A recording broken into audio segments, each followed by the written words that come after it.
Mika Nakulula Ukulula Mea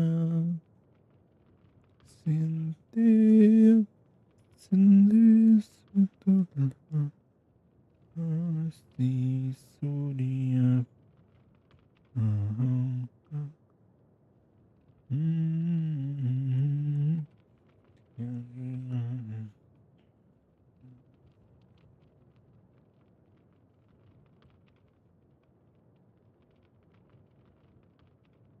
The hell is this not going in, bro? Okay. Okay.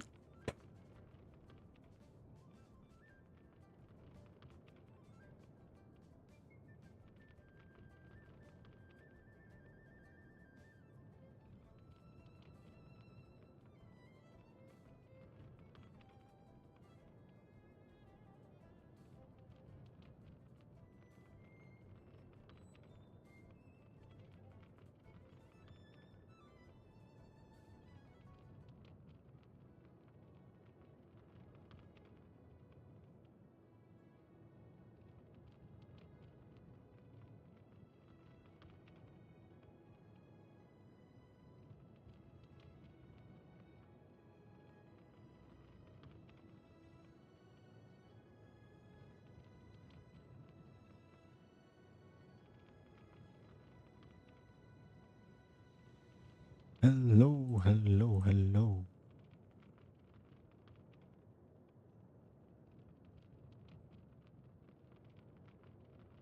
Okay, let's just fill chat. Pasted 400. 400 to 800. Okay, that should do it. Okay, now blending mode to screen. Let's just keep it right here. Let's just let me check it quickly. Okay, this much should do it. Long sword in hand and the world at my feet. Okay. Nightbot is also here now.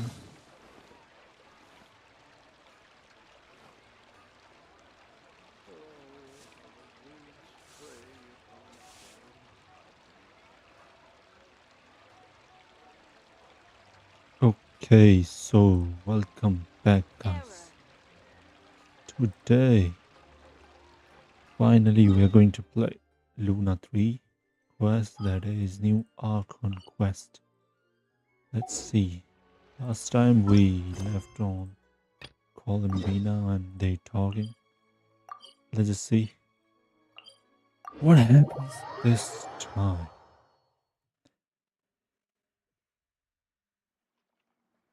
Oh yeah. I also have to let me increase my audio. Music volume too.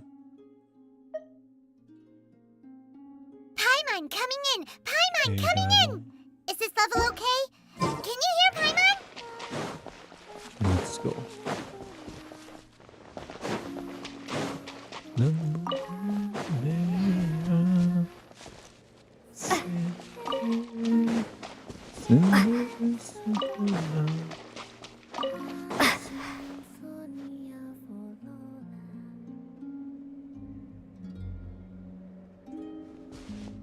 Hey, she's sitting up! Is me sitting here a rare sight? No, we just thought you'd be resting. Oh, Perhaps I would have she's been, speaking. were it not for the sudden arrival of some unexpected guests. Not that I consider it a disturbance. After all, you are the only ones who are free to enter. Would it not be a little unfriendly of me to lie down while we speak? I didn't realize you put so much thought into little things like that.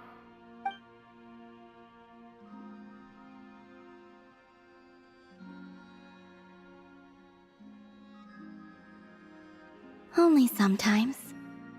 There have been moments lately where I think about you and your companions. They are warm, mysterious, and cozy memories. Very few of my past memories are anything like that. Oh. They say that travelers return home bearing bags full of souvenirs. But my luggage was empty, and I believed it would stay that way. Return home? So, you're still planning on returning to the moon? Yes. This planet continues to reject me, reminding me that I do not belong here. If I remain in Teyvat, there will come a day that I disintegrate. And I don't mean reduced to dust, or turned into food for the flowers. I mean, I will cease to exist entirely. Alright then. Well, we're sure gonna miss you. But it sounds like we'll have to say goodbye. How do you intend to return? The moon prayer night is soon to arrive. On that day, the moon will be closest to Teyvat. The Kuvaki in this land will reach its peak at that time. I merely need to grasp the tide, and with relatively little effort. Oh, Paimon gets it! It'll work like a slingshot! You make it sound like she's gonna get blasted up to the moon. If I did that, I suspect I would crash into the false sky. I will be using a much gentler approach. But I do like the analogy. It's fun. You see? She gets Paimon's sense of humor. In the blink of an eye, the time has come to part ways. It does feel that way, doesn't it? Time seems to fly fastest when you are enjoying it. I have always thought of myself as a wanderer on this earth, and it has never expressed any desire to keep me here. Yet, just as I plan to depart, it tugs at my arm. Is this a gesture of affection? Or is the world mocking me? Oh. Were you hoping I can answer that? Yes, you are a traveler, so you must have a lot of experience in this area. Then, what I would say is, enjoy the moment. That's right! Don't overthink it! Happiness is happiness and joy is joy! The point is to enjoy it, not analyze it! I see. Then what I would say is, even though I am very tired right now, I am still happy. I can't tell from the tone of your voice. Oh, really? You don't think I sound happy? I'm just kidding. I could tell you were in a good mood today from the moment we saw you. Ah, a joke. Albeit not a funny one. Anyway, I assume you're here about you-know-what. Give me your hand. Actually, it's not that. There's something else we wanted to discuss with you. Oh, then, do you still want to give me your hand? Or not? Sure.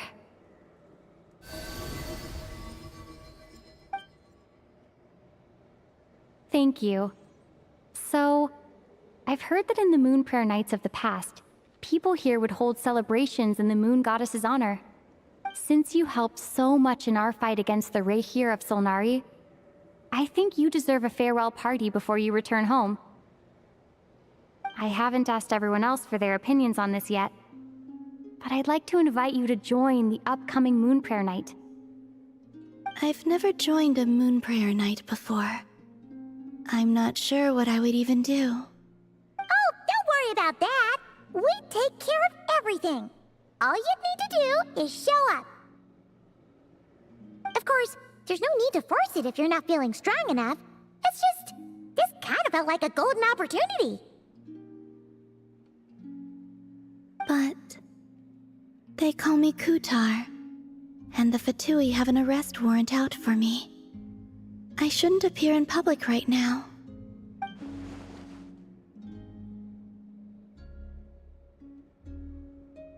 make it work.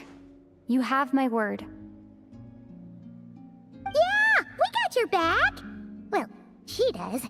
Paimon's actually not too sure what she's planning. All right, if you're sure. I will not refuse your invitation. I suppose it wouldn't hurt to pack a few more sights from this world into my suitcase before finally learning what my homeland looks like. Oh, if you see Lauma, please tell her that my answer to the question she asked me is neither yes nor no. Rather, it is. There is no need. That was kinda cryptic, but sure. Guess it's between the two of you. We'll pass along the message. Bye for now!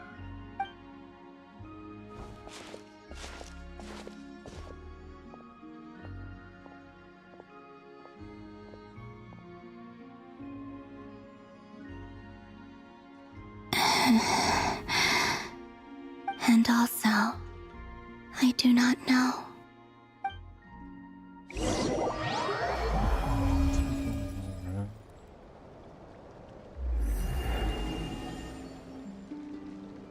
Since she's agreed to join the festival, let's go see who else wants to take part. Lauma's gotta be the person most familiar with the Moon Prayer Night. We should start with her. Also, what exactly is your plan to keep her safe? Not sure yet. I'll figure something out. What? Are you serious? And Paimon even gave you her vote of confidence back there! When did you become so sneaky?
Hey, Lauma! It's us! Huh? Varka? What are you doing here? Beats me. I had a bit too much to drink last night, and when I woke up, I was on Hisi Island. Mr. Varka is helping to oversee Nasha Town's preparations for Moon Prayer Night. He is here to go over some details regarding the decorations and custom cloth designs. Right, yeah, that too. What do you mean, that too? So preparations are already underway. Yes, celebrating this festival is a long-held tradition here in Nodcry. On this day, the crescent moon at the top branches of the verdant crest turns into a full moon, and the moon prayer blossoms bloom with a special radiance. Our people take these to be blessed omens. It's an especially welcome event coming off the back of all that nasty business with Rare. Everyone got put through the ringer recently, and now they're looking to turn their fortunes around. The big shots in town all agree that a big, lively celebration is just what we need to rebuild people's faith in this place. No wonder Catherine said the people weren't so bothered about the religious element. That's right. It's become more of a local custom by this point. The celebrations have little to do with whether the religious stories behind this event are true or not. Even the Frost Moon Scions are eagerly awaiting the coming of Moon Prayer Night, despite now knowing that their past beliefs were founded on a falsehood. That's fair. It's a bit like the Lantern Ride in Liyue. It's a chance for people to enjoy themselves, not debate the existence of the Adepti. But in the case, the Adepti definitely do exist. Okay. Oh, one other thing! We just went to see Columbina. We went ahead and invited her to take part in the festival this time. Hope it's that's okay. Wait, so... you mean she agreed to it? Huh. That's quite a surprise. Then I suppose that she intends to return to the moon on that day. Oh, yeah! It's kind of a complicated process, but basically, it's like a slingshot. She probably shouldn't have endorsed your metaphor. I understand. In truth, I had a feeling that she might make such a decision. Well, if Kuthar has decided to participate in the festival, we should prepare accordingly. Yeah, exactly. She was saying how it could be risky for her to show her face in public. We were wondering if there was any way we could hide her. Unfortunately, the people who carved the statues did an excellent job of capturing her likeness. It will be very challenging to hide a goddess whose face everyone is so familiar with. Darn! We may have bitten off more than we can chew here. Nah, don't sweat the small stuff. We can handle that. Huh? Are you saying you have a plan? Not as such, no, but the most important thing with a festival is to keep the mood light and your spirits up. You can't go preparing for a festival with those long faces. You'll never convince anyone to enjoy themselves. The Mondstatter spirit is strong with this one. As it happens, I agree with Mr. Varka. Let's start by making our appreciation for Kuthar the beating heart of the festive atmosphere. And who knows? Once we get the ball rolling, perhaps everything will just fall into place. Hey! Did you catch that? Llama said the thing! Or close enough, at least. I'm looking forward to the Moon Prayer Night already. We have a festival in Mondstadt called Windbloom, and you can always tell which couples are celebrating it for their first time by the smiles on their faces. Big, beaming smiles like their whole face is glowing. And I have a feeling we'll get to see that same smile on the Moon Goddess's face at this festival. Not quite the same, surely. Anyway, I'll take care of business in the city, but... no one else can capture that traditional aesthetic quite like you guys. But lastly, there's the final key element that brings the festival to life. Companionship. Before you leave, let me show you something that we've been preparing. Mr. Varka had asked to see it already, so you may as well tag along. Also, I have some further questions about Kuthar's decision.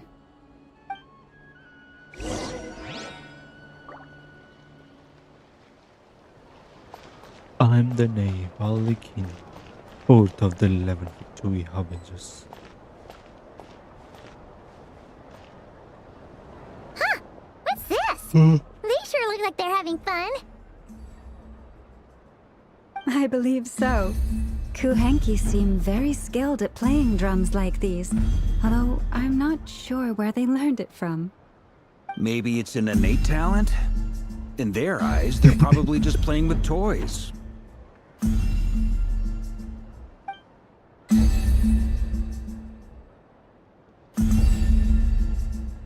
Wanatar!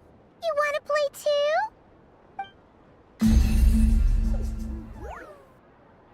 Yeah. Guess not. She looks more confused than anything. Maybe we can teach her next time if we get the chance.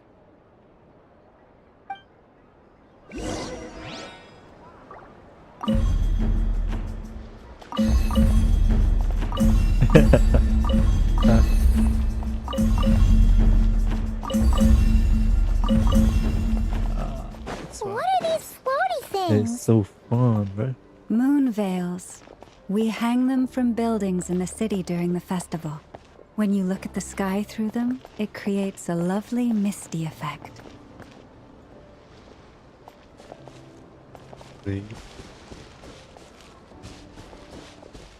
Everyone seems hard at work. Ah, They're preparing items for Moon Prayer Night. For instance, the sculpture being made over here, Mr. Varka and I were just finalizing the details of where it will be placed. Ah, there she is. I didn't know the finished article would be so large. Not to worry, though. All the necessary arrangements have been made. Just let me know once it's ready, and I'll get some people to ship it over. You have my thanks. And over here, we are preparing a very traditional confection. Oh, look at all these colors! It looks great!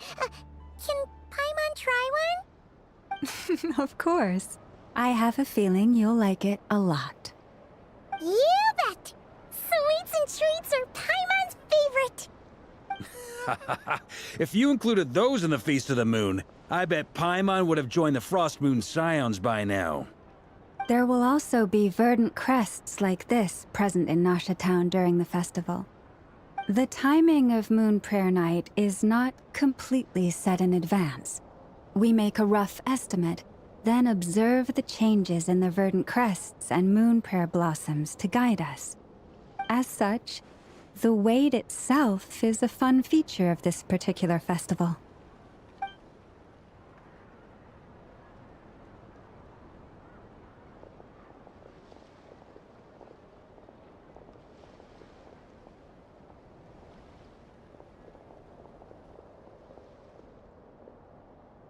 Let's talk here.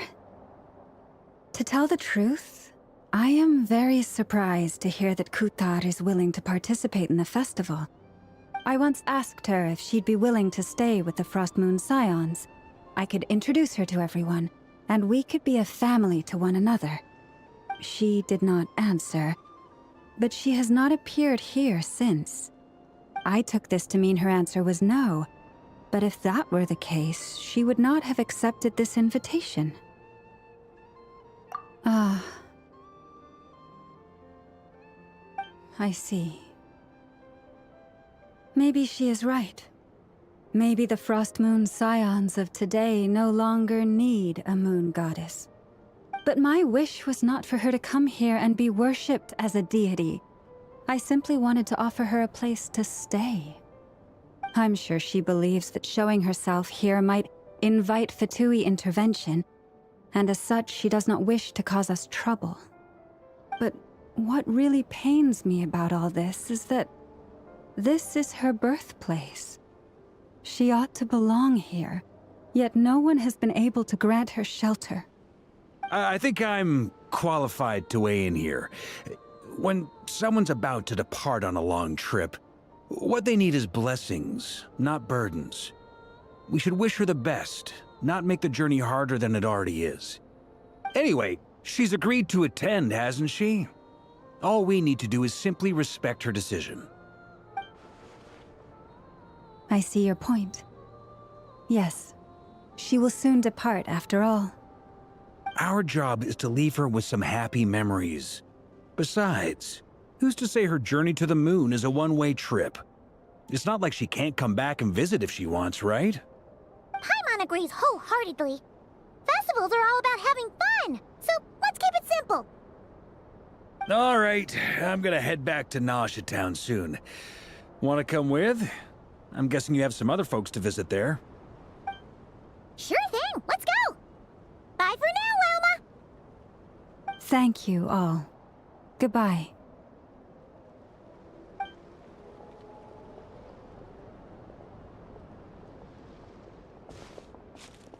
Traveler needs blessing, not burdens. Sounds good. Sounds good and principle will blessings alone be enough for Columbina? Oh, jeez. The story may be like the Hida one.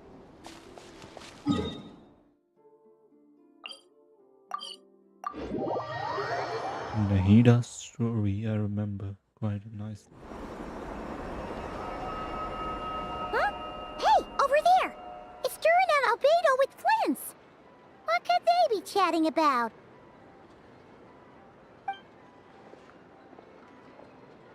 Your guess is as good as mine. Ah, Grand Master, and the Traveler and Paimon. Hello there. It's been a while. Perfect. We have some new volunteers for our investigation. Wait, let me guess. The righteous Lightkeepers are finally ready to hunt down the Abyssal Dragon? Haha. Yes, that too. Yeah, right. Oh, wait. Why does everyone keep saying that too? Well, to be precise, the facts match, but not the causality. Wait, so I guessed right? Half right. Don't act so impressed with yourself. Maybe I can explain. We ran into Mr. Flint's north of Town. At that time, we just noticed a few abyssal creatures out in the wild, but the strange thing was, I didn't detect any traces of abyssal energy on them at all. On closer inspection, we realized that they were not real monsters, but something akin to reflections in the water, or perhaps a mirage. Huh? What do you mean? Like, you could see them but not touch them? Exactly. It was very peculiar. They roared and tried to attack us, but we could not make any physical contact with them. I think I've heard of things like that happening in Notcry before, but I don't know much about it. Yes, it's a known phenomenon. Mirage-like illusions tend to appear in Nodcry in the run-up to Moonprayer Night. From a distance, they appear quite real. I myself thought that Misters Durin and Albedo were locked in battle with abyssal monsters when I first arrived. But after sharing intel and investigating a little further, we can confirm that these illusions are harmless. There is no great cause for concern. All the Mirage stories I've heard are either animals, rocks, or small houses. Abyssal monsters, though? That's a first. It's a first for me too. So I'm planning to look into it further just to be on the safe side. I intend to inspect a few more locations. What about you two? Any plans? Alice contacted me a few days ago. She'd like me and Durin to assist her with an experiment. But we lost contact shortly after receiving the message. I'm sure that comes as no surprise to anyone familiar with her. We don't know when the wind will blow, yet when the wind blows, we will know. That, in a nutshell, describes how Alice operates. Yeah, that tracks. Okay. Well, I suggest we investigate this Mirage business in the meantime. It's piqued my curiosity, and I'm pretty sure I know someone who will already be 10 steps ahead of us. Well said. Right? Whatever's happening in Notcry, she always seems to be the first one to know. Let's go see what she knows. We can invite her and her staff to the festival while we're at it. Curatorium of Secrets.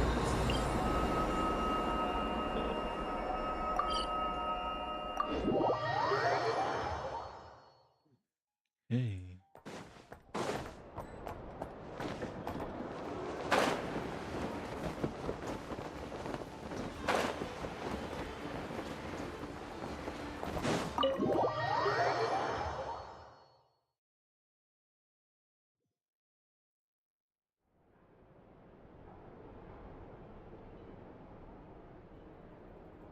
You're right, I have noticed. There's certainly something a little fishy about this situation. Only a little, though. Records indicate that this phenomenon can occur in the days before and following Moonprayer Night. That said, it has always been a rare sight in the past. The odds of encountering these phantoms are similar to looking up in the night sky, happening to see a shooting star, and managing to make a wish before it disappears. But this time, either everyone's getting lucky, or they're appearing far more frequently than usual. Yehoda's out gathering intel as we speak. In the meantime, let me check off some points of interest. First, the Abyss. The ones we saw seem to be abyssal monsters. Indeed.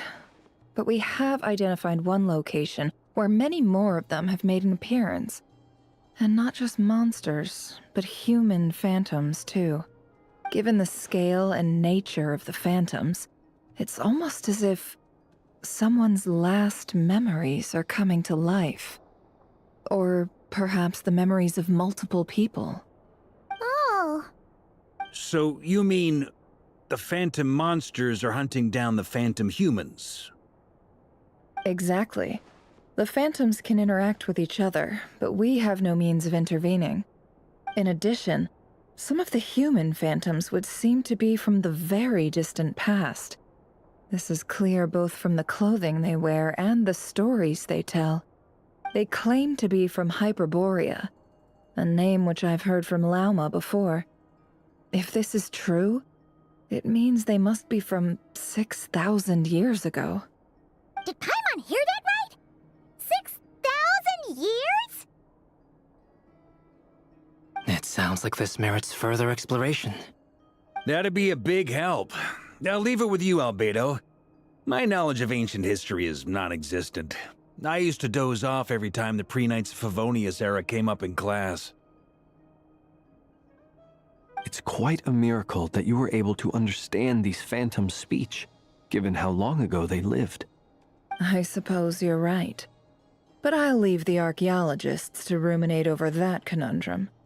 As an intelligence broker, my sole interest is in the value of the information I gather. Which, in this case, hopefully means earning myself some good favor with our dear Lady Moonchanter. So calculating. Whew, this intel broker logic always catches Paimon by surprise. Sounds to me like we could split the work up. I think the abyssal phenomenon is best left to Albedo, Flints, and me. Agreed. It coincides with my duty as a lightkeeper. For my part, I'd like to understand the abyss better. Even a little knowledge would go a long way. This is certainly a rare opportunity to study the Abyss. But even rarer, perhaps, is the chance to make contact with the Ancients. The Curatorium will take the lead on investigating the Hyperboreans. We put in the work to learn what we know so far. It seems only fair that we get some quantity of exclusive intel. That just leaves our trusty team of 2 unassigned.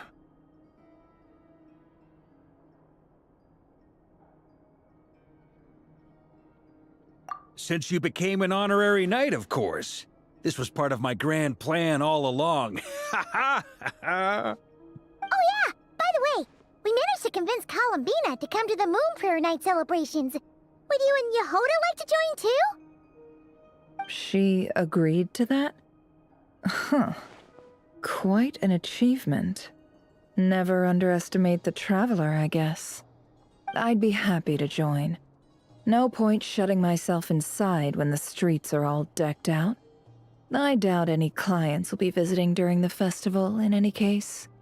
And Yehoda loves a party, so I'm sure she'll jump at the opportunity. No, no, no, no, no, no, no, no, no, no! Way to contradict me in front of... Wait, no, that's not what I have bad news, boss! So many people. All right, everyone inside, quick!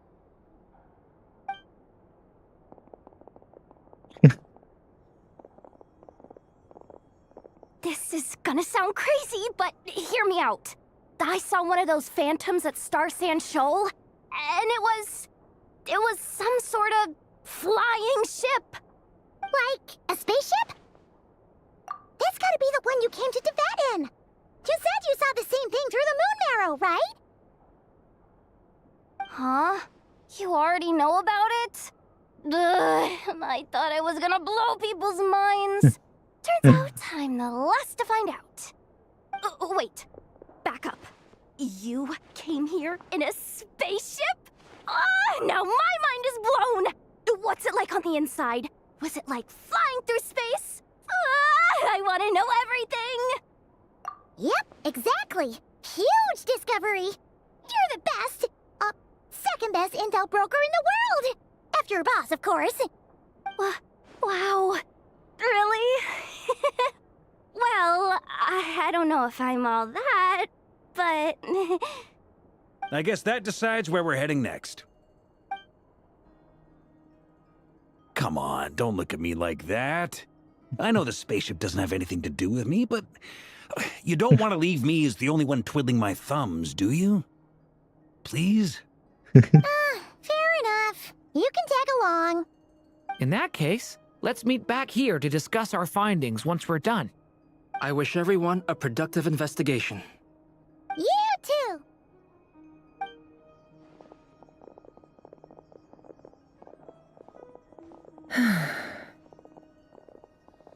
What's up, boss? Aren't we gonna head out? Tell me, Yehoda, when did the curatorium start giving out intel for free? Oh, sorry, boss.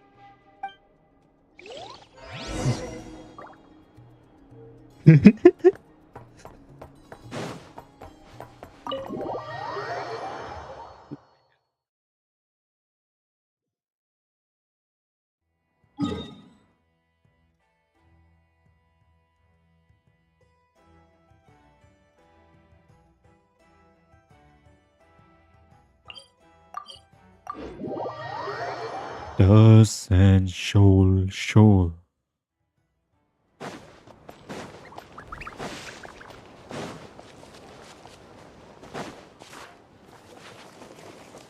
Ooh, this thing's huge, brother. Yo, this thing is so big, bro. What the? Oh, I like it.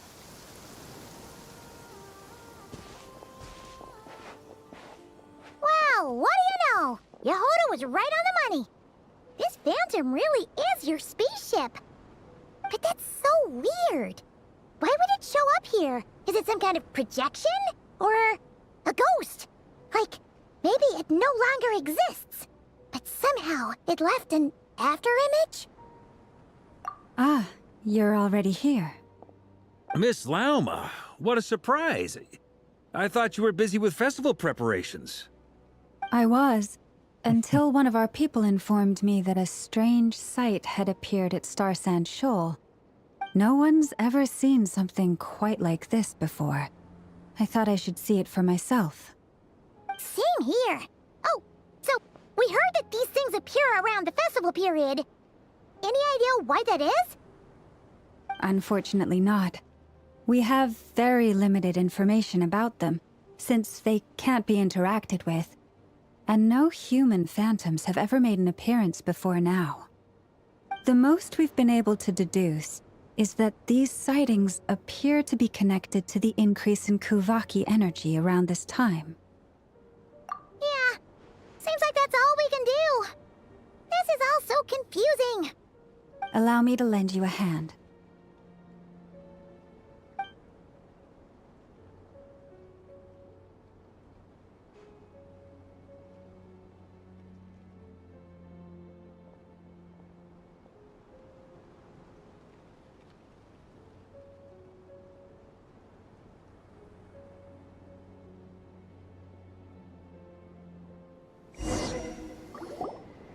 Everyone, our friend here should be able to provide us with some information.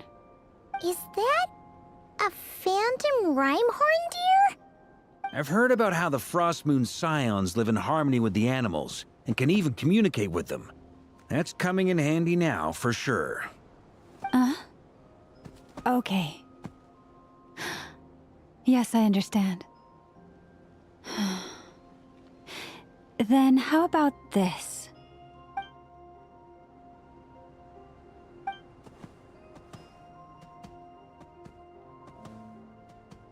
Oh, it's leaving. It appears to share our curiosity about this giant spaceship, so I asked it if it wouldn't mind investigating along with some friends. In return, I told it about some nearby spots where the wild fruit grows abundantly. We may live in a different era from these phantoms, but I trust that the terrain, climate, and ecology here are more resistant to the effects of time than some things are. Let's give them a moment and hope for the best.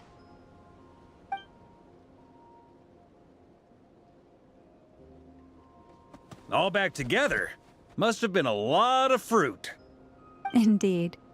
Now let me ask them some questions.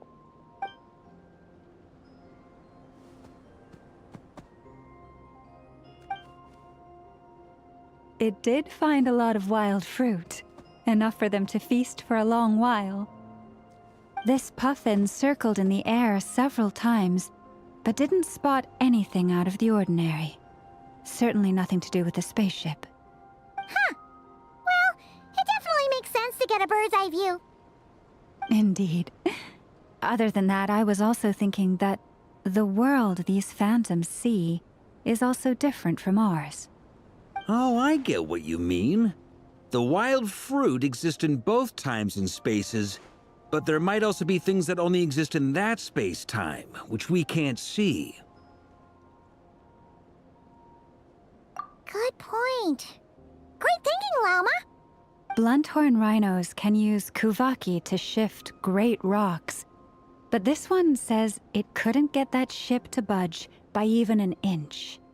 The sniffer mole tried too, but despite being a skilled digger, it could not get through. They say that the spaceship looks robust and undamaged. It seems completely impervious to any and all attacks. Whatever lies within is well defended from harm. So, just like us humans, there was nothing they could do about this spaceship either. Yes, still, they deserve our thanks. We are grateful for all your efforts, dear friends. Now go, and enjoy your feast. I've noticed some other human phantoms gathered nearby. Come on, let's go talk to them.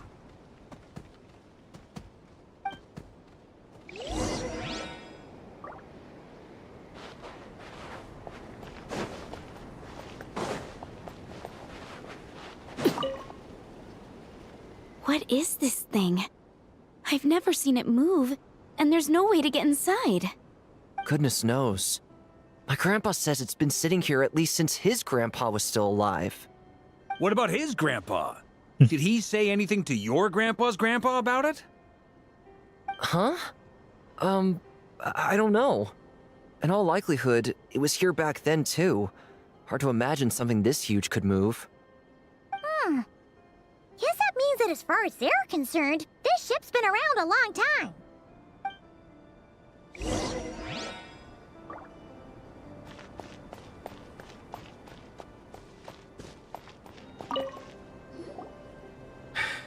Come on, brothers.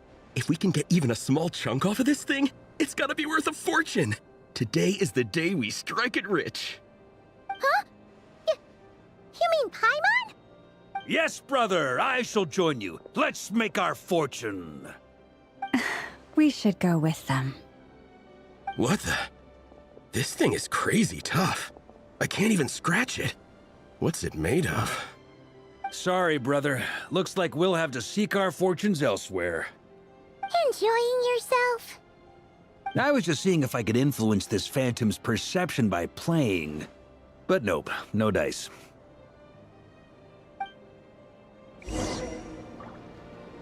I'm sure we're all starting to build up an idea of what's going on here now that we've spoken to some of the people. These phantoms are reenacting real historical events in Nodcry. It's almost like we're in some kind of interactive stage play. We can talk to the actors, but the plot is fixed, and we can't influence it. It makes sense. History is set in stone. The objective facts of the past cannot be changed. Paimon totally thought you were just goofing around earlier. But actually, you were doing some serious investigating. Of course I was. Anyway, at this point, I think we're forced to conclude that although the Phantom spaceship is right there in front of us, we aren't going to learn much about it from these people.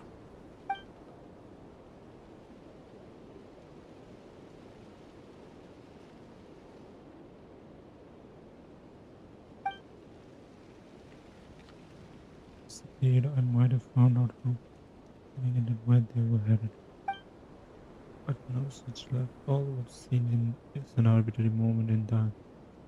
During its long stay. Don't be discouraged. If nothing else, this is proof of the ship's existence. And think about it. So many people tried to hack their way inside, but no one could get the door open. It's made of very tough material. To me, that says that we'll either find the ship itself or the story behind it. It's just a matter of time. Huh. Every now and then, when Varka gets serious, he actually does seem like Grandmaster material for once. I wonder how the others are doing. Let's head back for now. Sounds good.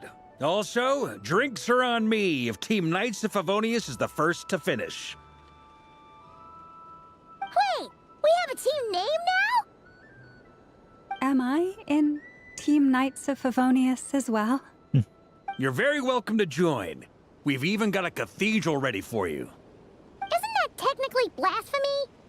You wouldn't dare make a joke like that if Barbados was in earshot.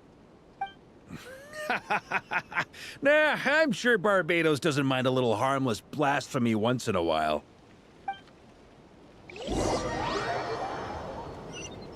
Oh, oh, oh, oh.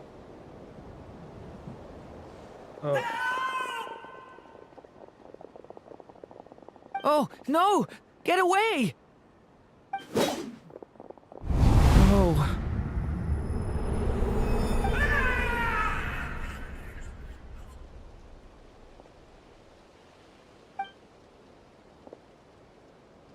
I know it's hard to stomach, Mr. Duran. But as I'm sure you've noticed, there is nothing we can do to intervene in that which unfolds before us. But we have to at least try. And try you have. But are you aware of how many unsuccessful attempts you've made now? I wasn't keeping count. I'm afraid this is the 39th failure so far. Or the 5th if we're only counting this particular victim. There are no indications that these phantoms may be altered in any way. You seem to have calmed down a little. I'll make us a fire. You should rest and have some water. Feeling any better now, Mr. Duran? May I ask a few questions? Be my guest. What exactly are we witnessing here? What happened to those people? My guess would be that we are seeing Nodcry during the Conrian Cataclysm. Would that be accurate? Conria. That is correct. As you know, once the Abyss senses even the tiniest crack, it floods in and spreads like wildfire.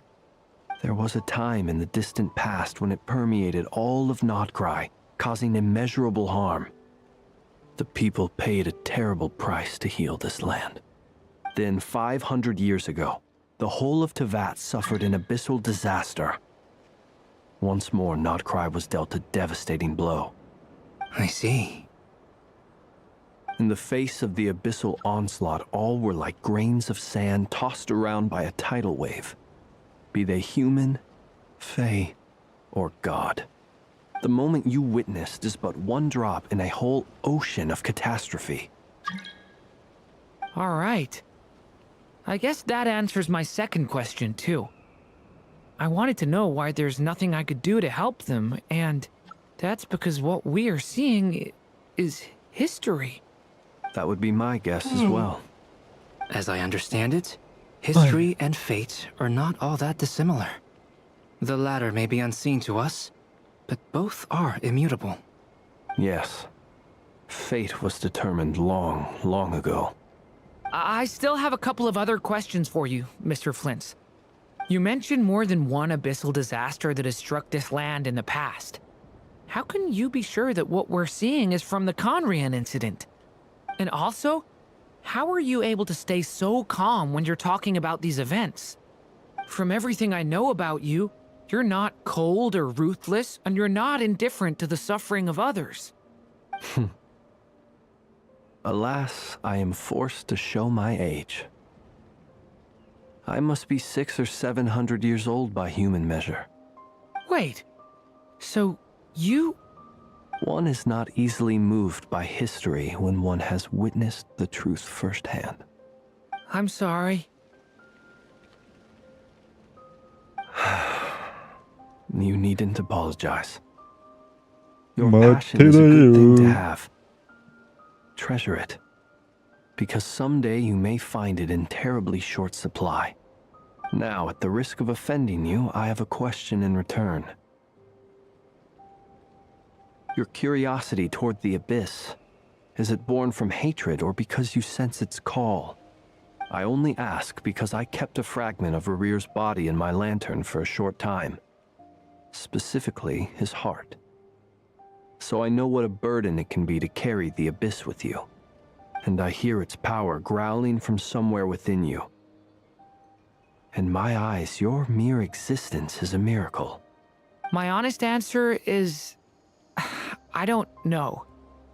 I don't think I have the confidence to say for certain. What I will say is the Abyss is not the only issue that haunts me. Even before I became who I am today, the question dogged me constantly. Should I even exist at all? My doubts remain unresolved. But when we fought Rarir, something became a little clearer to me. Sometimes it is the darkness within us that allows us to achieve the impossible. I certainly got the sense from your 39 attempts that you were trying to achieve the impossible. It sounds like you've resolved to see the truth for yourself. Absolutely. In that sense, he and I are quite similar. Then I wish you every success. I look forward to the day of your transcension. Well, if everyone's caught their breath, I suppose we should head back. Oh, and one last thing. I'd appreciate if you kept our discussion about history a secret.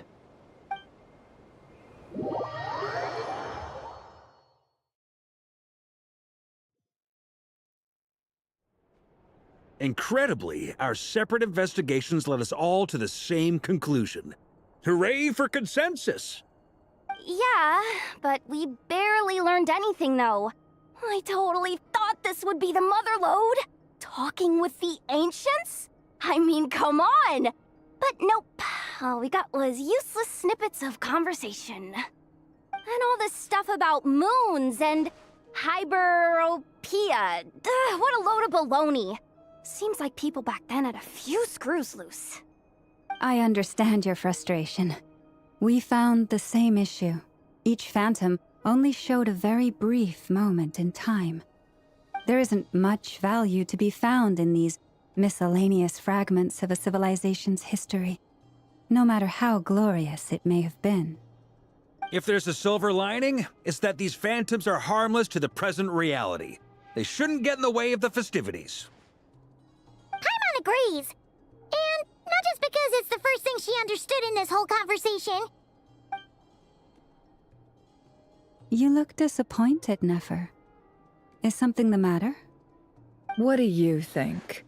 We all worked our tails off, but the only one to gain anything from it was you, Lady Moonjanter. Well, please do share the Hyperborean records with me.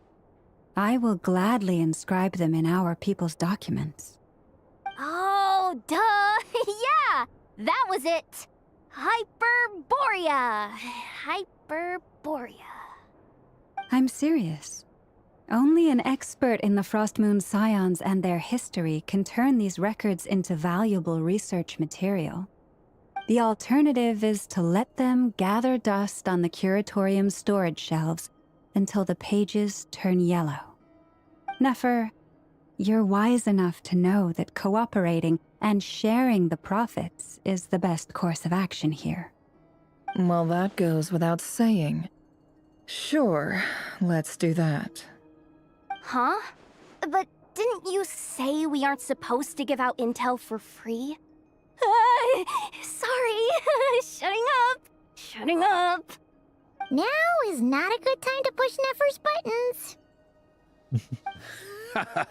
Anyway, back to Moon Prayer Night. I'm thinking that we should prepare something a little special, aside from the usual decorations and so on. You mean a parting gift? Can't go wrong with food. Although, does food go bad on the moon? Perhaps a lantern would be a better choice. It might be dark up there. It could prove difficult to light a lantern on the moon. Magical stones might serve that purpose better. What about a clockwork mecha model from Fontaine? I've got a whole bunch at home. I use them for fighting practice in my free time. None of these sound like things she would be even remotely interested in. But we don't interact with her enough to know what she likes. Yeah. It would really save us the guesswork if someone could find out what she's into. Wait, what the? Traveler? They're all looking at you. Great! Haha, problem solved. Now, I need to stop by Dory's.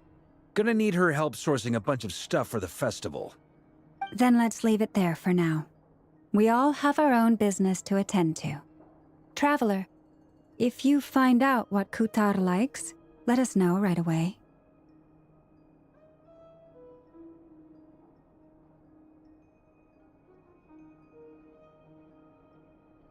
Gotcha.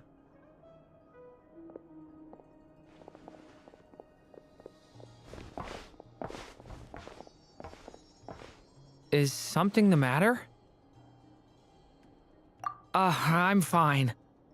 It's just... I'm still feeling a little rattled after witnessing the horrors of the Abyss. But it's okay. This is something I have to work through. I'll be all right. Thanks for your concern. Well, don't put too much pressure on yourself. If you ever feel like something's wrong, physically or mentally, we're here to talk.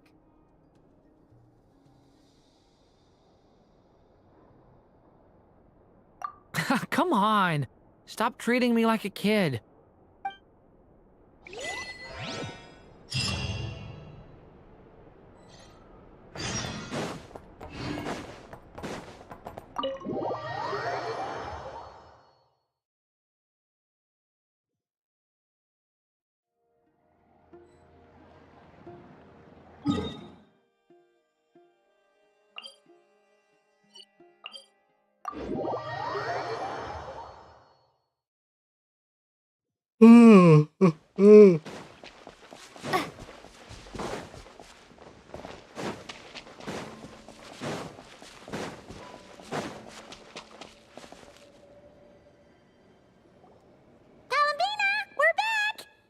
Huh? She's not here. Weren't there a few Kuhenki here last time, too? Where did they all go? Walkies? For Kuhenki? You're not pets, you know. Oh, well. Looks like we just came at a bad time. Let's try again tomorrow. There's still a few days until Moon Prayer Night, so we're in no rush. Besides, she needs time to rest anyway.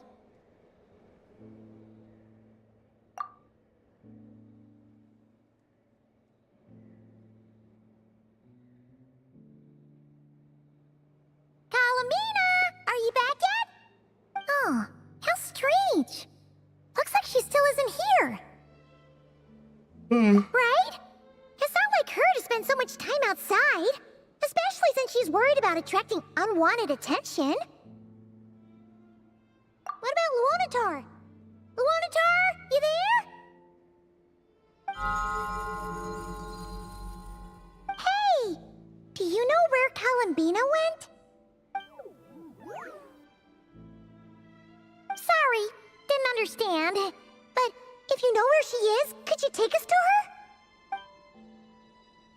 It's like an I don't know either to me. Yeah, that's even stranger. What about him? Oh, that's not good news. They change color when Kalambina gets weaker, right? And they look super pale right now. Good idea. She might know what's happening.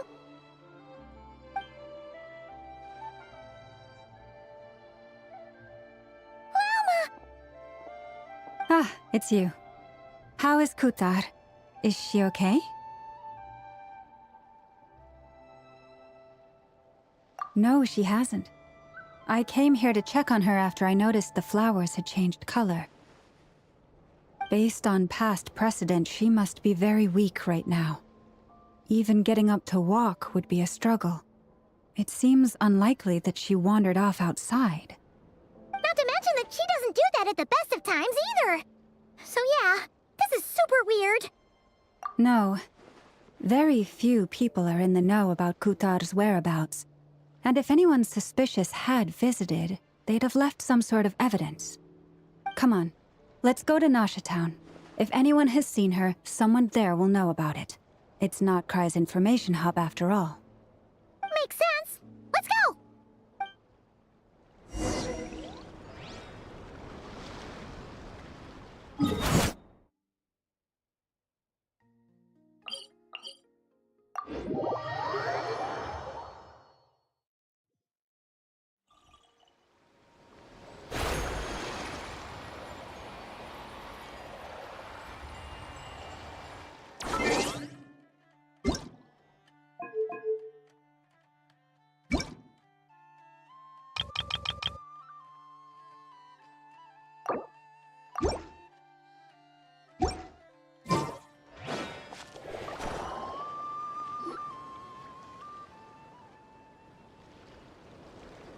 Wait a moment.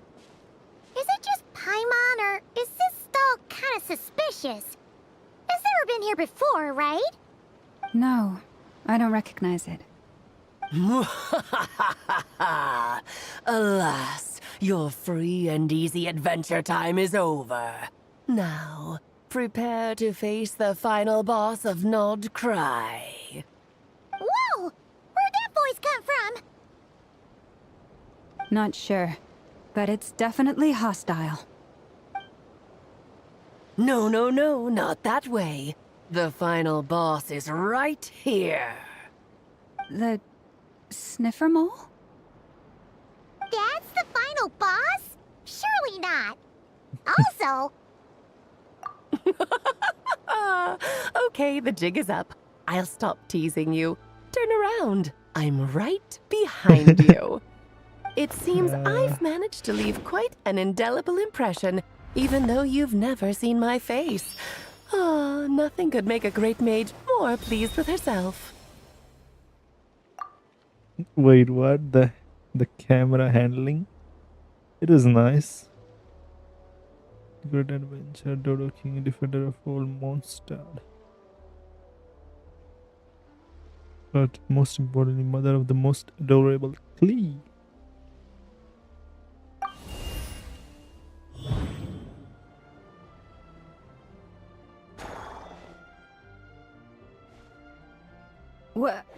What is going on? I've heard that all the big shots in Teyvat have long, wordy titles that stun people speechless when they make their entrance. Unfortunately, none of them are affiliated with the Hexenzirkel, and we ourselves keep a very low profile. The notorious name-dropping doesn't quite work for us. Still, I, for one, think I'm really quite amazing. So that didn't stop me from coming up with a title anyway. Alice? It's really you this time? Not a lantern or a Dodoko, but Alice in the flesh? Oh, that's right. So, what do you think? How does it feel to finally meet me? You look like... Oh, that's the first thing you thought. A little surprising, but that actually makes me very happy. Because that means that when Klee grows up, she'll be just as stunningly beautiful as her mother. So she's a friend of yours?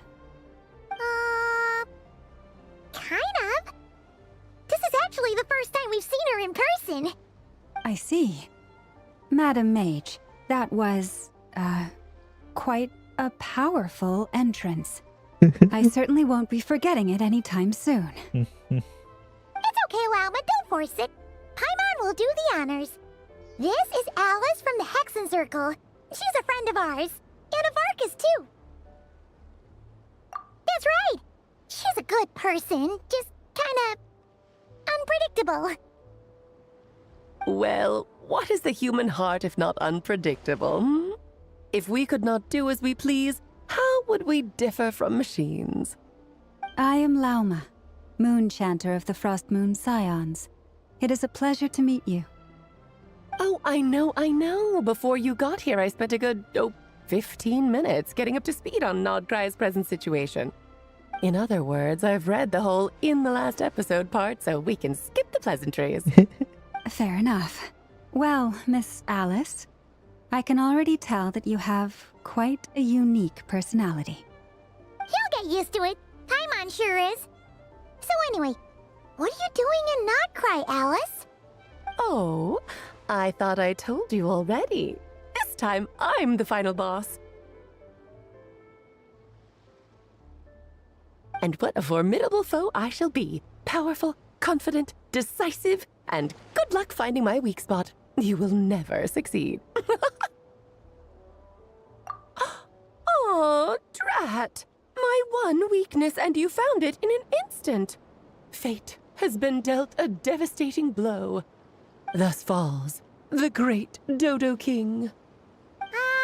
Why are you playing along with this nonsense? For funsies, of course. What's wrong, Paimon?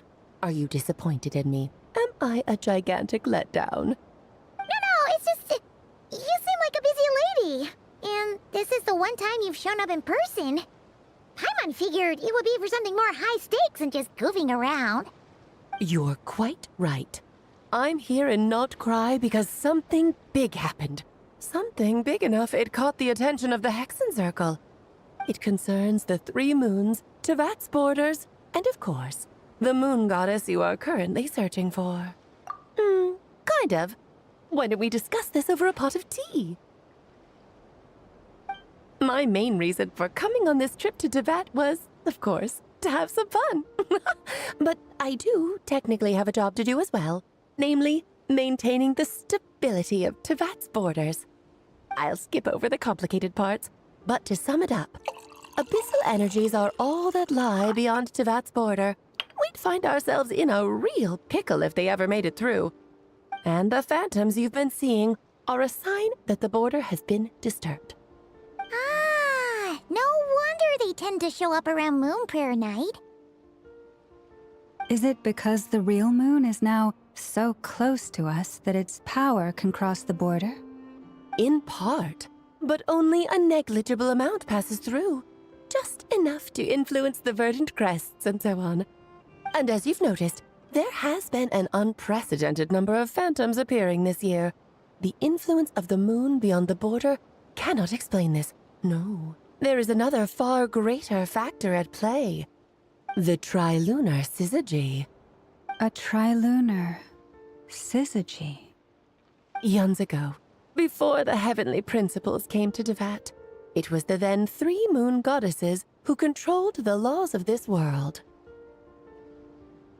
Oh, that's exactly it! The 3 goddesses split these powers amongst themselves, promising never to consolidate them into one singular body. This was meant to keep the world stable.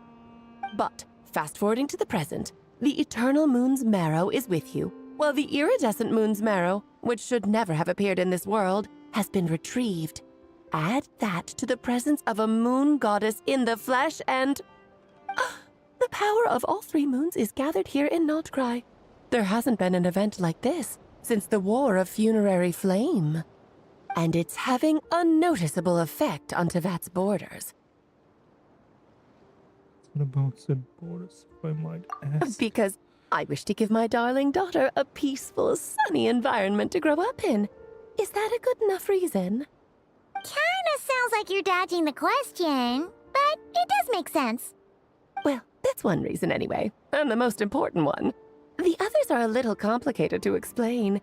For instance, cleaning up after dearest Miss R. Albedo could tell you more about that if you're curious, but right now, I have a more important question to ask you. Why are you collecting the moon marrows? I see. Nicole told me about that legend once. Nicole? You mean Mage Anne? Oh, so you remember. Yes, of course. That was a story about fate, her area of expertise. But back to the story of our dear moon goddess. I'm afraid her intended method of returning to the moon is unlikely to work anymore. What does that mean?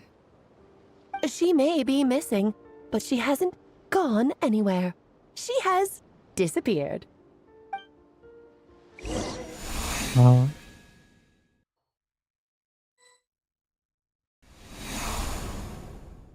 Huh? Huh? What? My body is so heavy. Wait, no. It's my mind that's heavy. My arms and legs are as light as a feather. What's happening to me? I feel drowsy, like I've been asleep for too long. Is it daytime or nighttime? Is the moon out? I think I'll go for a walk.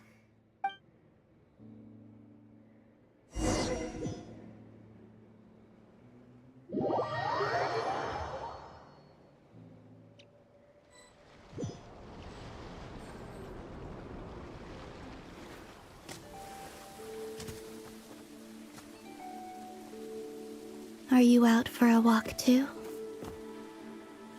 Huh?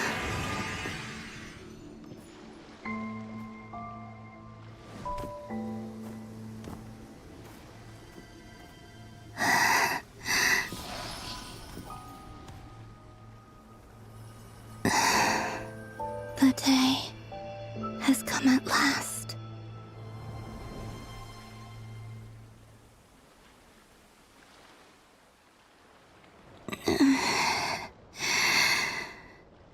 Have I grown so weak that I can't even sustain my physical form?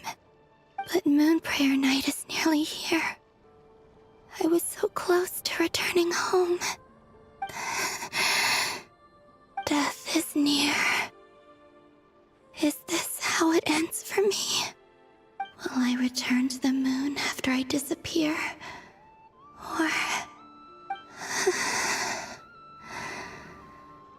I don't want it to end like this. So far, at least, I still exist. Even if not physically, I can still feel. But as my power wanes, I'm sure that too will fade. I suppose I might take one final look at this world. The world where I was born.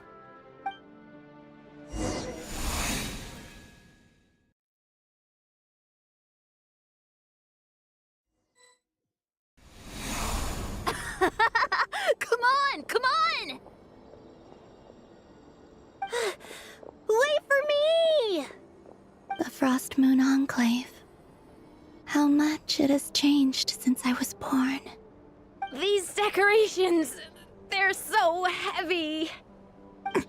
It's times like this when you kind of wish men could be priestesses and acolytes.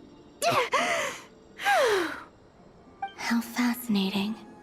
I've never had the chance to be privy to people's private lives in this way. In the past, people would get so solemn and serious the moment I showed my face. Like they were frozen stiff. Karina, Lametti, it's time to eat. Coming! I want to watch them a little longer.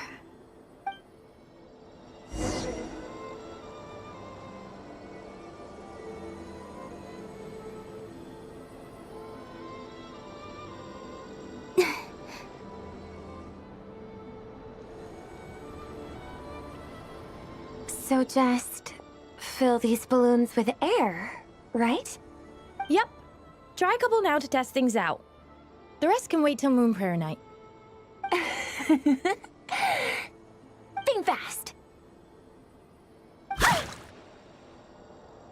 Vreda! Teasing an acolyte of the Frost Moon Scions? Surely that's a punishable offense. Take this!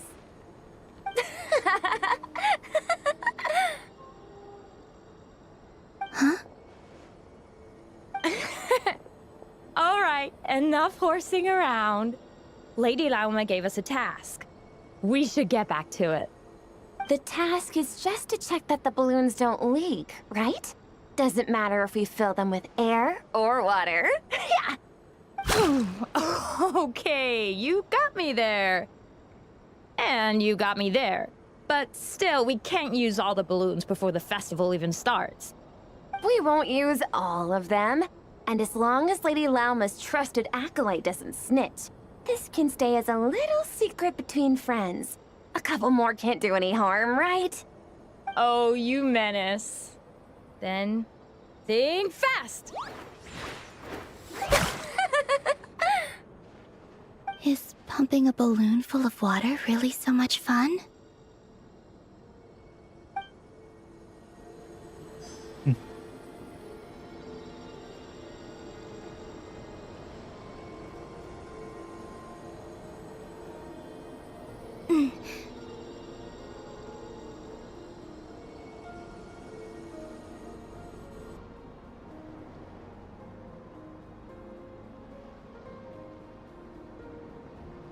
I'm sure you're both tired from playing all day. Come on, eat up. A plain, humble meal. That has always been the way of the Frost Moon Scions. Huh? How come Lametti got a midsummer berry dessert? Oh, I always get Lockaberry. I don't mind sharing. You can have a bite of mine if I get to have a bite of yours. They're sharing food? I've never shared food with anyone before. Even at the Harbinger tea parties, everyone just ate off their own plate. And when I couldn't finish my food offerings from the Frost Moon Scions, they'd leave the leftovers out under the moonlight for the animals to claim. Hey! That was 2 bites! Oh, then you can have another bite of mine. Oh, you too. Oh, don't fret now. Here, have some of Granny's too. So this is what it means to be family.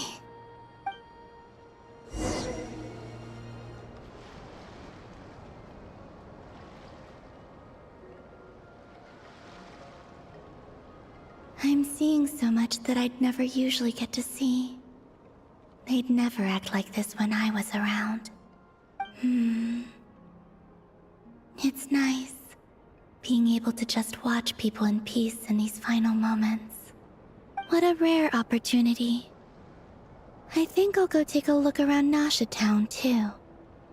Maybe the Traveler will be there.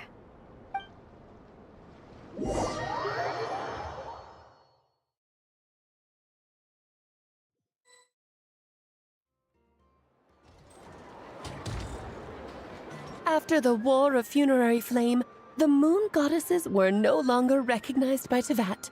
They lost the whole foundation for their existence. That's why the Moon Goddess's strength is fading. She cannot withstand the world's rejection of her. To be more pedantic about it, the Moon Goddesses did something to offend the Heavenly Principles, and that's why they were ousted. Something of a recurring theme in Teyvat's history. Theoretically, speaking so candidly should put me in their crosshairs too, but they can't tell me what to do. I'll say whatever I want. Anywho, the Moon Marrow energies were but a drop in the bucket for her, and that battle against the Ray Hair of Solnari only weakened her further. Fortunately, it happened close enough to Moon Prayer Night when the Kuvaki concentration here is high. That's the only reason she managed to survive this long. What do you mean, fortunately? You said she disappeared. We're too late. Ugh, what a headache.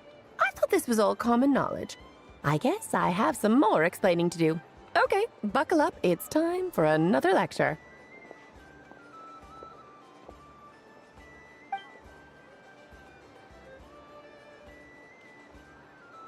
Now, I said earlier that the Moon Goddesses lost the foundation for their existence. The reason for that has to do with the natural order. Basically, the rationale for their existence in Teyvat was lost. The same logic applies to the present Moon Goddess, too. Consider her existence so far. Her comrades in the Fatui called her Damselette. And she was worshipped as Kutar by the Frostmoon Scions. But these connections have now been severed, whether by her hand or yours. So, the rationale that once sustained her existence is now gone.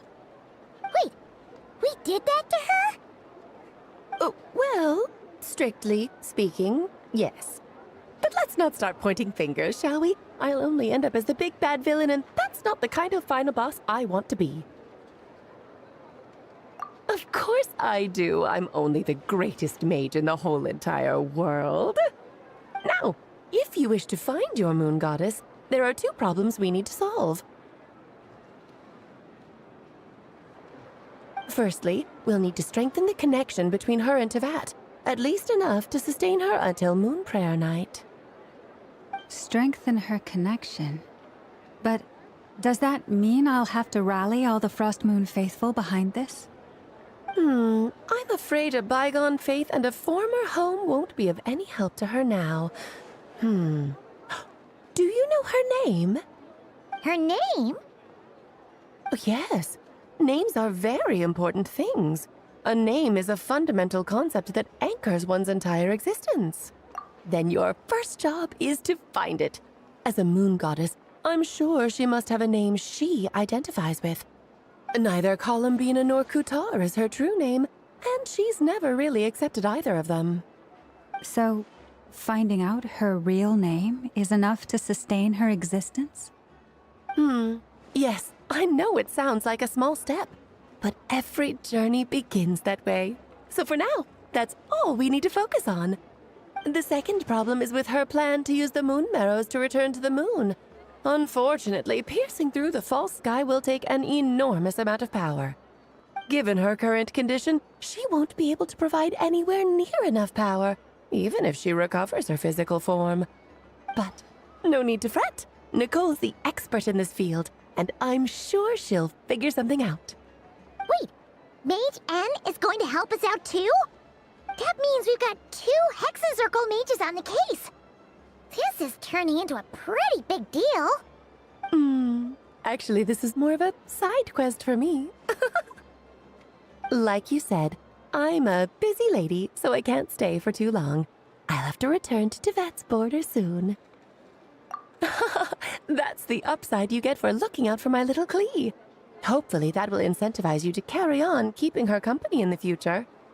Anyway, jokes aside, you'd better get moving. It will take quite a miracle for the moon goddess's consciousness to hold out till Moon Prayer Night.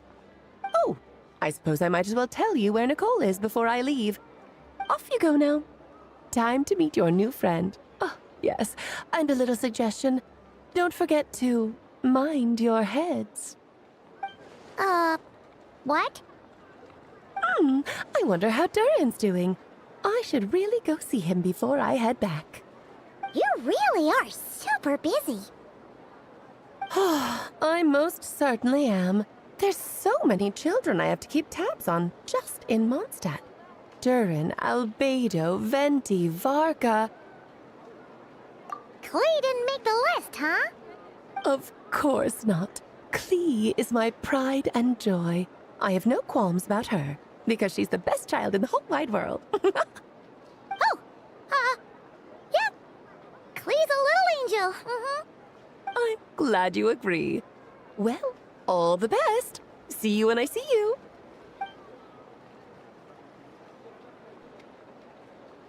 She left in a hurry. Yeah, she didn't pack up her stall. Should we handle it for her? I must say, I'm now very curious about her daughter. Klee, wasn't it? What's she like? That's a long story. Come on, we'll fill you in as we go. She's a mischievous child, man.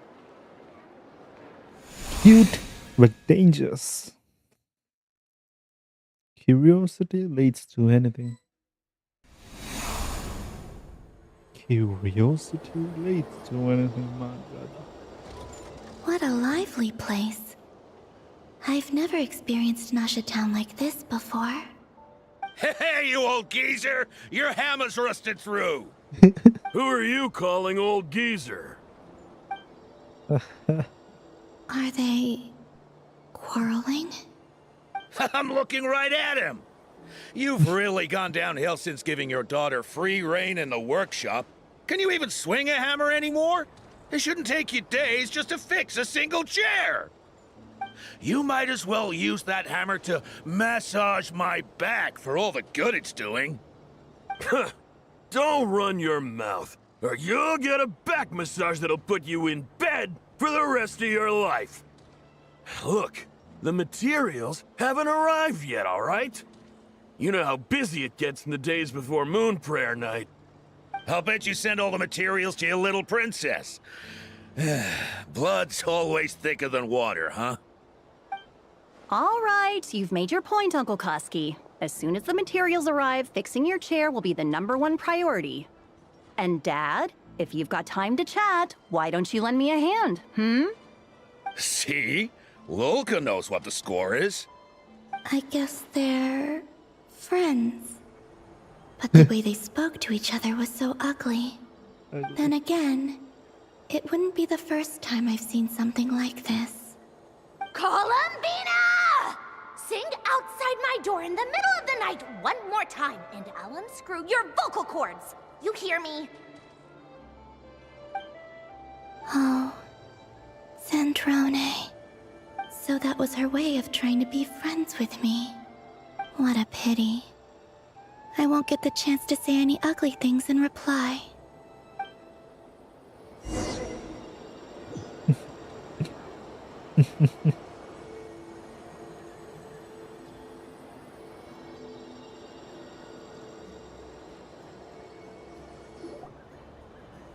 Hey, have you decided what to give her for Moon Prayer Night? I sure have. She's gonna get the surprise of her life when she's least expecting it. Then I'll whip out the ring and pop the question. The surprise of her life. What a fun turn of phrase. Cool, I get the picture. You can spare me the gushy details. Ooh, looks like we have a customer. Hello there, ma'am. Would you like some Moon Prayer Night candy? Huh? Is he talking to me? Can he see me?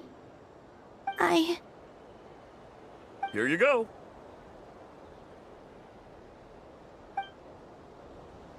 Oh.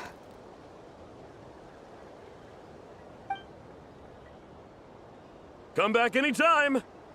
Right. Now, where were we? I don't know why, but I still held out hope.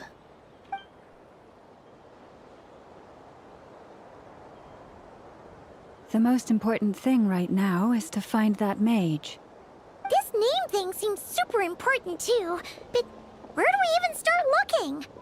I'd better go pay the Fatui a visit.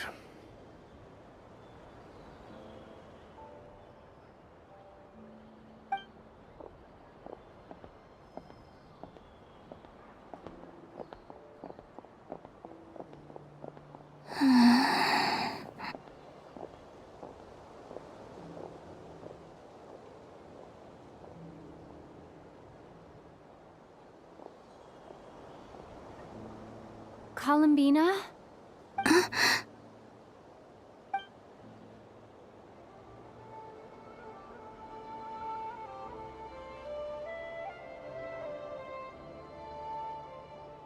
Oh. Traveler? Let's go! This is no time to be spacing out!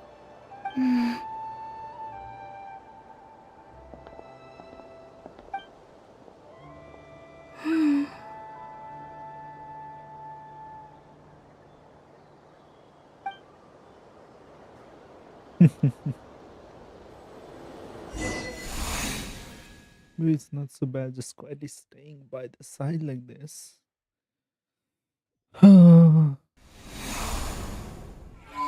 That thing was something, brother. Wholesome. It's far away.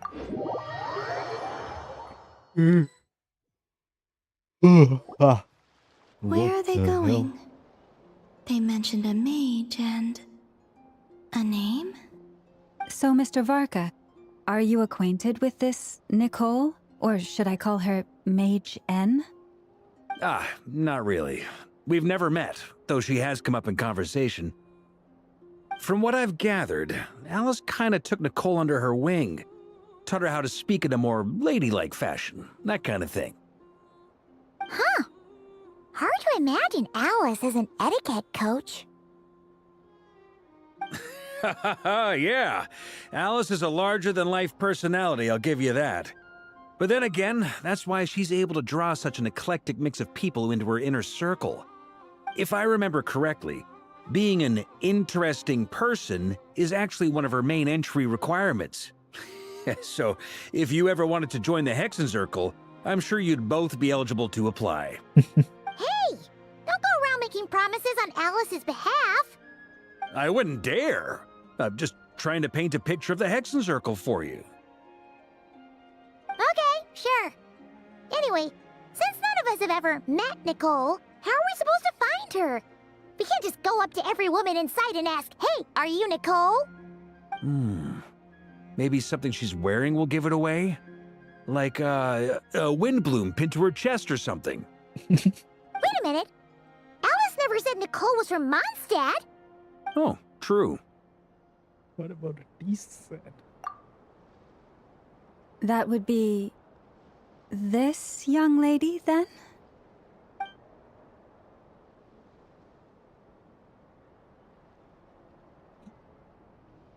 Hey there!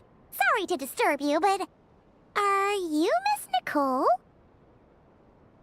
Varka, Knight of Boreas of the Knights of Favonius. Alice might have mentioned me before. Mm-mm. Have we got the wrong person? Sorry. Well, this is awkward. When I shook my head, I meant, no, Alice hasn't mentioned you before. Was it like that? Huh? Where is this voice coming from? My apologies. For certain reasons, I am unable to speak. This is the only way I can communicate with you. Okay. Looks cool though. It might take some getting used to, but I hope you can understand. Hey, it's fine. I'm more shocked by the fact that Alice never speaks about me. As for you two, we have crossed paths twice before, but it is nonetheless a pleasure to finally meet you. It's really you! Thanks for all your guidance in the past. You're quite welcome. This time, things are different. We have reached the unwritten pages of the story. You might say that we stand at the crossroads of fate.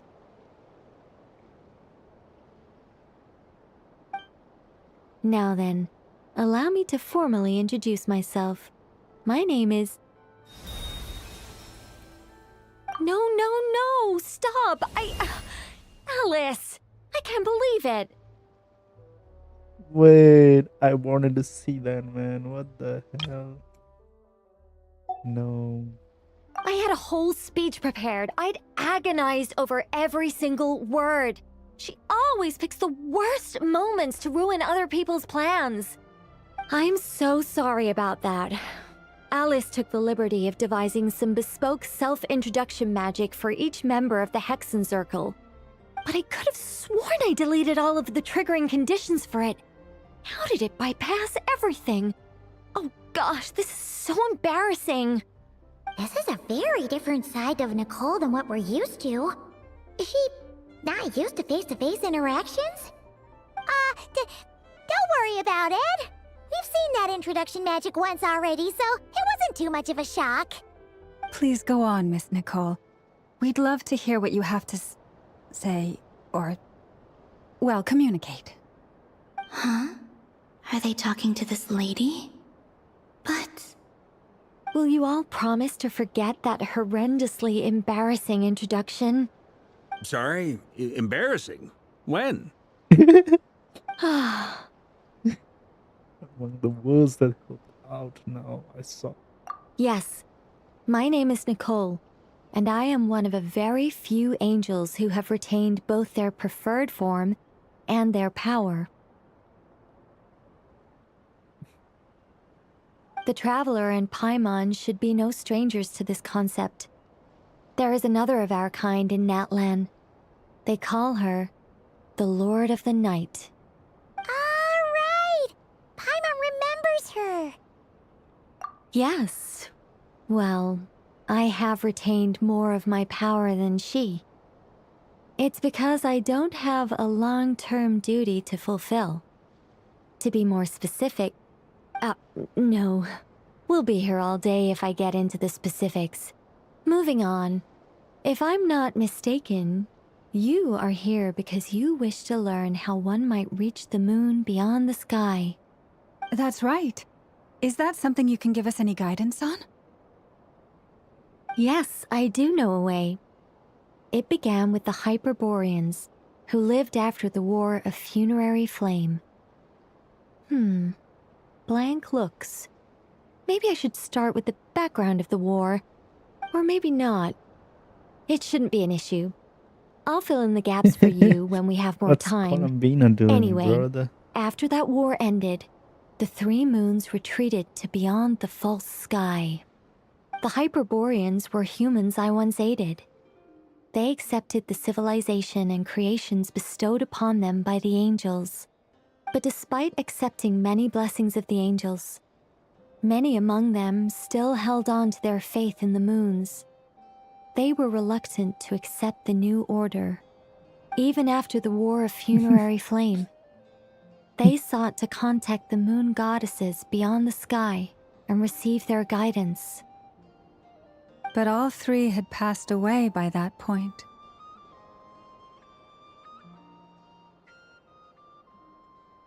This mage has a unique method of communicating. Is she talking about the moons? Yes, but they did not know. And so, still they prayed for the moon goddess's mercy. After building titanic structures that consumed vast amounts of Kuvaki, at last they glimpsed the moons and heard their voices. But of course, they were gravely disappointed.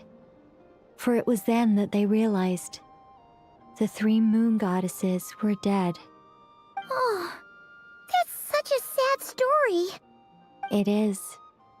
Humanity was in a very sorry state at that time. The angels who had once aided them were gone, and the War of Funerary Flames had left them homeless and destitute. Just a second, I gotta ask. How relevant is all this history to the task at hand? Well, I mean, it's... Okay, it seems we've drifted into irrelevant narrative waters. It's been a while since I've had the chance to speak inside someone's head. As soon as I got started, I lost control and the words just flowed out like a waterfall. What I'm trying to say is... Right, yes, that's it. The relevant part is the ritual created by the Hyperboreans. The fact that they bypassed the false sky and saw the true moons implies that they successfully built a connection between Teyvat and the outside world. Which means, with enough Kuvaki and a sufficiently stable connection, it should be feasible to send one person over the border. Okay, so they built some kind of portal? Oh, yes. A portal. Yes. Is something wrong? You sound disappointed. I just didn't expect you to summarize it so well. It turns out I could have said all that in one word, if only I'd managed to think of it. No, please, it's fine. This is invaluable knowledge. I'll be sure to record and preserve everything in writing. Oh, really? Well, in that case, I suppose I could backtrack and add some more detail. I did gloss over a few things so far. Whoa, whoa, whoa, time out. Let's summarize what we've got first. The Hyperboreans were the last ones to use this method, right? So we somehow need to find whatever structure they built and make sure there's enough Kuvaki to power it up. Luckily, we have the moon marrow of both the eternal and iridescent moons, so we're all good for Kuvaki. Which means the key issue we need to focus on is finding the place. Am I right so far? Yes. Although I expect the structure is long gone by now. That said, what if we could take advantage of the phantoms to travel back to a time when it still existed? Well, travel back isn't quite accurate. It's more like we'd be creating a handshake between 2 points in space-time. We wouldn't even have to pick a time when it still existed. It could just be a time when it still appeared in phantom form via projection, or we could project our own phantoms, fold them together, and... You look lost. Was that too hard to follow? Yeah, things got a little, technical there. Paimon's brain is reaching capacity. All right. Let me think about how to put this more simply. Okay, got it. Over the next few days, I'll search for phantoms that we can use. Once I find one that meets the criteria, I'll let you know and we'll regroup. By completing certain rituals, specific individuals will be able to enter the phantom and make it to the Hyperborean structure. If everything checks out and it looks feasible, we'll just need to wait for Moon Prayer Night, and we can send the Moon Goddess back home. I'm really skimping on the detail here. Is this making any sense at all? I think so. For now, we'll just wait to hear from you. Yes. Basically, yes. Great. Counting on you. In the meantime, we'll focus on finding the Moon Goddess's name. My name? Are they looking for a way to stop me from disappearing? Excuse me, Miss... Go on, Miss Nicole. This conversation was a little all over the place. I didn't catch your name. I am Lauma, of the Frost Moon Scions. Ah, I did wonder. I noticed that you listened very intently when I spoke about Hyperborea and the moon's history. If you'd be interested, I'd love to visit you this evening and go through it again in greater detail. Also, if you were serious about making a record, it would be too risky to simply write down the raw details as is. I would suggest some tweaks. Maybe rewrite the stories as fairy tales or fables, perhaps even prayers. Anyway, we can cross that bridge when we come to it. So, see you later then? Oh, and no need to prepare anything. Just a cup of tea will do. See ya! She seems friendly. It's just... It's so nice to find someone who's actually willing to listen. I've been dying for a chance to finally go through all this systematically from start to finish. Any longer and I'd probably start forgetting it. They can hear it too. I think so. Wait, what is she doing? So cute, man. Now Paimon gets why Alice told us to mind our heads. What did I tell you? A lot of quirky people in Alice's orbit. Now then, the next order of business is, where do we start looking for the Moon Goddess's name? Maybe the rest of what Nicole has to say might give us some clues. Once I've heard her out, I'll summarize the salient points and share them with you all. I'm also inclined to review our other documents.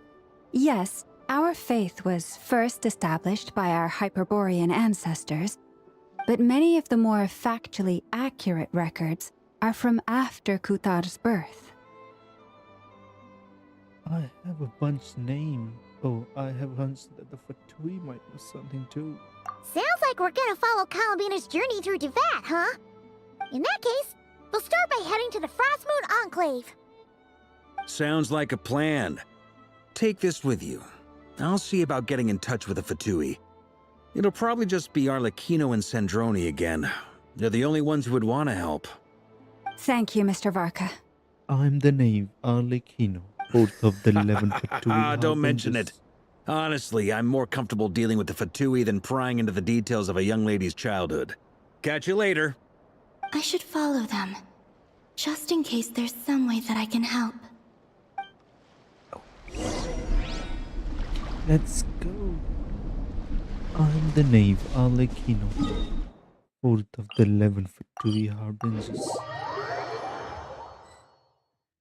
Miss Farina. A while ago, I took the time to organize all documents in our possession that pertain to Kutar. What you see here is the material I consider reliable. You're saying there's unreliable material too? Yes. Most of the information we have was transmitted through an oral tradition. Inevitably, some of her stories were mythologized and deified over the years through countless retellings. That's why I organized them into reliable and unreliable.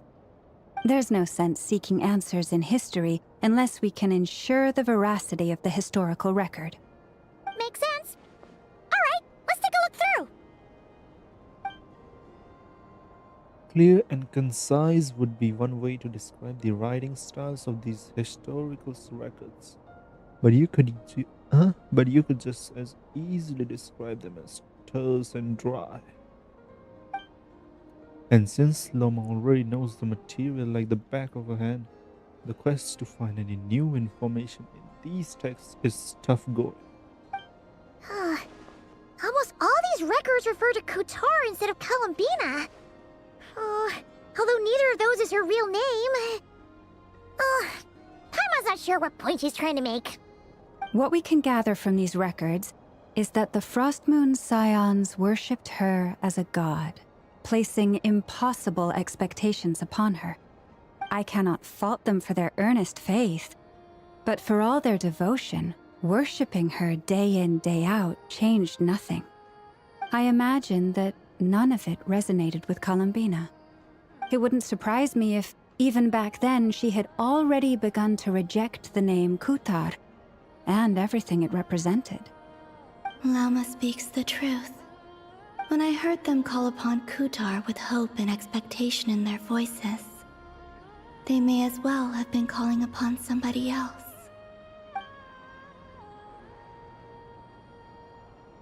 When you're organizing these texts, what criteria did you use? Well, that's a bit complicated. I looked at the level of detail, perceived authenticity, prose style, and how realistic their portrayal of Kutar seemed to be. Amongst the Frost Moon Scions of today, only I know of her existence, and I alone have spoken to her face to face. As such, I know that there are certain things she simply would never do. That being said, I have sensed some changes in her lately. Changes? Me? Seems like this is getting us nowhere. For what it's worth, why don't we check the unreliable sources too? Sure. Give me a moment.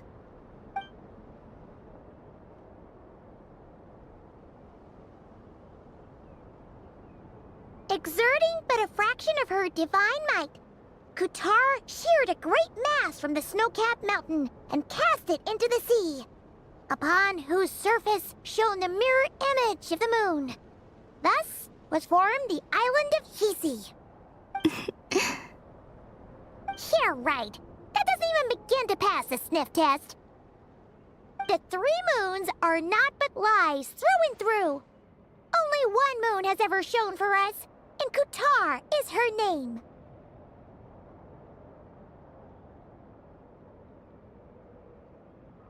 The vast majority of ancient texts are filled with fanciful tales like these.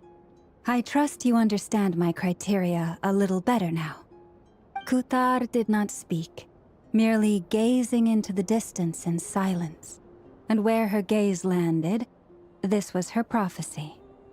Clearly, whoever wrote this text never even met Kutar, Otherwise, they'd know that her eyes are always closed. What about you, Traveler? What are you reading? It's like a collection of anecdotes. Come on, let Paimon see. The child wished to build a wooden nest with which to shield a fledgling bird from the cold. But being so young and lacking in strength, the child could not snap the branches from the trees. Kutar was passing by. Upon seeing the child, she summoned forth the Kuhenki, who built a beautiful nest for the child. I remember that. Not knowing the meaning of Kutar's divine intervention, the child dared not to respond, and thus ran home to call their parents. But Kutar was gone. The Moon Chanter declared the event a miracle and took the nest as a relic, placing it on high for all to see. The child was named as one favored by the goddess and was greatly respected amongst the people. Yet, no further miracles were bestowed, and this matter was forgotten in but a few years. Huh. Any thoughts after reading that? Yeah. Columbina probably just wanted to join the kid in making nests. Ah. I'd originally considered this a fabrication, because Kutar did not perform any similar actions in subsequent records. But now that I think about it, it does seem like something Columbina would do. It's just that... She didn't know how other people would interpret her actions. She was probably worried about making things difficult for people. And so, she gradually stopped joining in. Yes. Oh, that's so sad.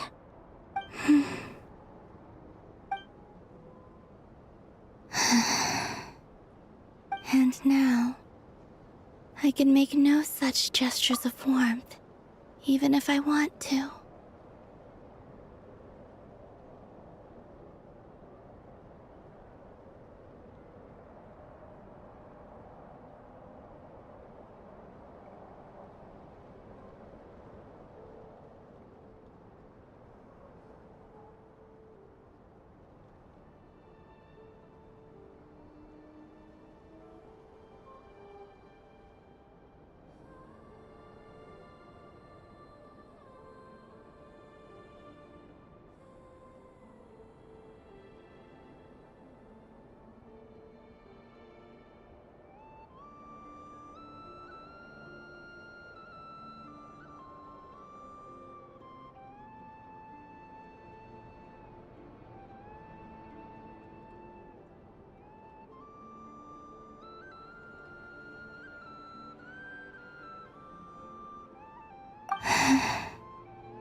Still no name.